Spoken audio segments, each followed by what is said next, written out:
સિંહ પ્રેમીઓ અને ગીરની મુલાકાત લેવા ઈચ્છતા પ્રવાસીઓ માટે સારા સમાચાર સામે આવ્યા છે। આ વર્ષે ચોમાસું મોડું પડવાના કારણે રાજ્ય સરકારે ગીર સફારી આગામી 22 જૂન સુધી ચાલુ રાખવાનો નિર્ણય કર્યો છે। દર વર્ષે ચોમાસાની સિઝનમાં 15 જૂનથી ગીર નેશનલ પાર્ક પ્રવાસીઓ માટે બંધ કરી દેવામાં આવે છે, પરંતુ આ વર્ષે સિંહોનું વેકેશન 7 દિવસ મોડું શરૂ થશે અને 23 જૂનથી જંગલ સત્તાવાર રીતે 4 મહિના માટે બંધ કરાશે। એશિયાટિક સિંહોના એકમાત્ર ઘર એવા ગીરમાં દર વર્ષે લાખો પ્રવાસીઓ આવે છે અને છેલ્લા એક વર્ષમાં 2 લાખથી વધુ લોકોએ સિંહ દર્શનનો લાભ લીધો છે। जैसा कि आप जानते हैं, हमारा गिर विस्तार एशियाई सिंहों के लिए विश्वविख्यात है। यहाँ पर इको टूरिज्म की दृष्टि से स्थानिक लोगों को रोजगार देने के लिए और यहाँ आने वाले प्रवासियों को लायन कंजर्वेशन और बायोडाइवर्सिटी के विषय में जानने को मिले, इसलिए जंगल सफारी का आयोजन किया जाता है।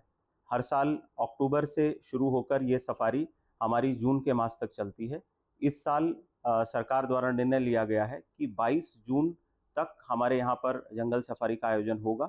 23 जून से हमारे अभयारण्य विस्तार को बंद किया जाएगा। अक्टूबर 2025 से लेकर जून 2026 तक लगभग 2 लाख से अधिक प्रवासियों ने यहाँ पर गिर के अंदर जंगल सफारी का आनंद